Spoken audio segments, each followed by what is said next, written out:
Existe um erro que muitas pessoas cometem em nome do amor, e ele não parece errado no começo. Na verdade, ele parece bonito, parece nobre, parece até admirável.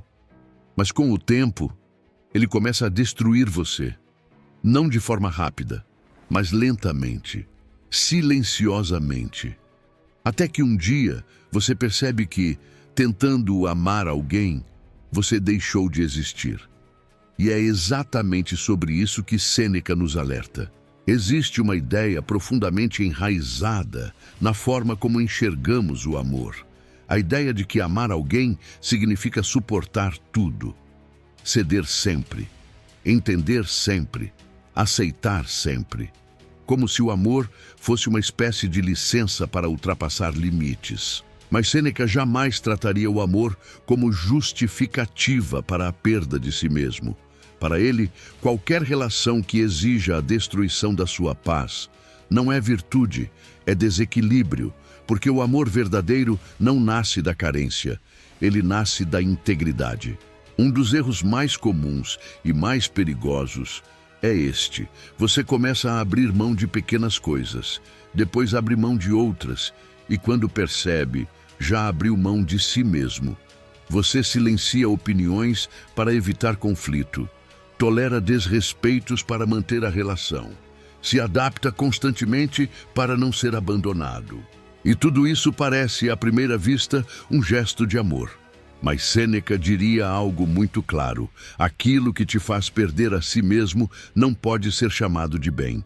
Porque nenhuma relação saudável exige que você se diminua para caber nela. Sêneca compreendia algo que poucas pessoas têm coragem de admitir.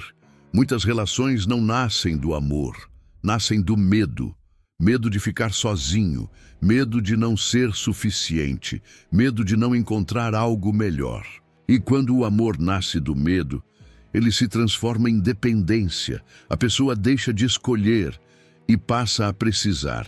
E há uma diferença silenciosa, mas profunda, entre essas duas coisas. Quem escolhe permanece por liberdade. Quem precisa permanece por incapacidade de sair. E isso não é amor, é aprisionamento emocional. Talvez o sinal mais claro de que algo está errado seja este. Seu estado emocional começa a depender do outro. Se a pessoa está bem, você está bem. Se a pessoa se afasta, você desmorona. Se a pessoa muda, você perde o chão. Nesse ponto, você já não está mais em uma relação. Você está sob domínio. E Sêneca valorizava acima de tudo a autonomia interior. Para ele, a liberdade não está em fazer o que se quer, mas em não ser escravo de nada, nem mesmo de alguém. Quando sua paz depende de outra pessoa, você entregou algo precioso demais, o governo da sua própria vida. Mas então surge a pergunta: se isso não é amor, o que seria amar de forma correta? Para Sêneca, amar não significa se fundir com o outro, significa caminhar ao lado, sem perder a própria base. Amar alguém não deve custar a sua clareza, não deve custar a sua dignidade, e principalmente não deve custar a sua paz. O amor verdadeiro não te enfraquece, ele não te reduz, ele não te aprisiona, ele te fortalece sem te controlar, ele te aproxima sem te anular. Existe algo que muitas pessoas evitam fazer em nome do amor: colocar limites. Porque limites geram desconforto, geram risco, geram a possibilidade de perda.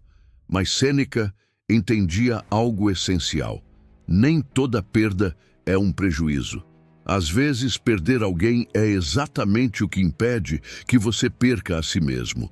E há perdas que, na verdade, são libertações. Talvez a maior lição que possamos extrair seja esta: o amor nunca deve ser uma justificativa para a autodestruição. Se para manter alguém você precisa se calar, se diminuir ou se abandonar, isso não é amor, é renúncia de si mesmo. E nenhuma relação vale esse preço. Porque, como ensinava Sêneca, antes de qualquer vínculo com o outro, existe um compromisso que não pode ser quebrado, o compromisso com a sua própria mente, com a sua própria dignidade e com a sua própria vida.